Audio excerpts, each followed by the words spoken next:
আজ আমি ছাদ বাগানে চলে এসেছি। আজ আমি এই যে অপরাজিতা গাছ আছে এর পরিচর্যা করব। এখন এটা হচ্ছে ডবল পাপড়ির অপরাজিতা ফুল। এখন হচ্ছে সব অপরাজিতা গাছের নতুন করে ফুল আসছে, সেই জন্য এইগুলোকে ছেঁটে দিতে হবে, দিয়ে নতুন ডগ বের হবে।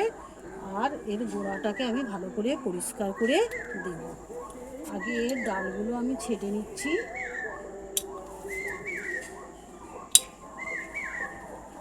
ডালগুলো যত ছাঁটবে তত নতুন করে কুড়ি আসবে।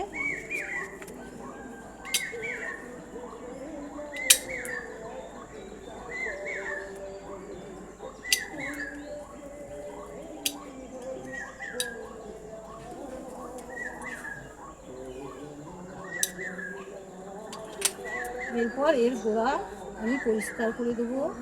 এর গোড়াতে কত নয়নতারার চারা হয়েছে, দেখো কত নয়নতারার চারা হয়েছে।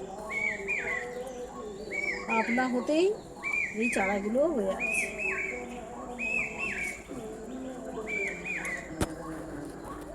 দেখো এতগুলো চারা হয়েছিল। আর এই গোড়াটা আমি পরিষ্কার করে দেবো।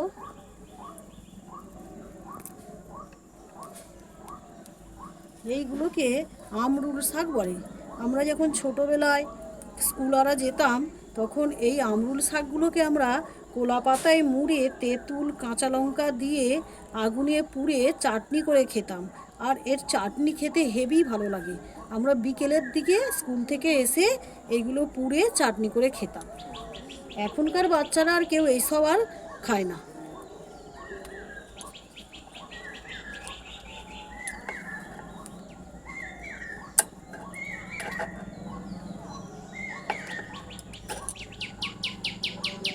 এর গোড়াটা একটু আমি ভালো করে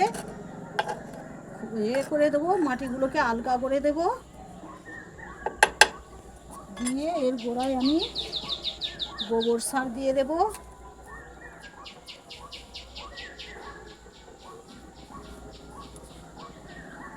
আর অল্প পরিমাণ আমি জল দিয়ে দেবো। আর এটা নীল ডবল পাপড়ি অপরাজিতা, যখন ফুলগুলো হয় খুব সুন্দর লাগে।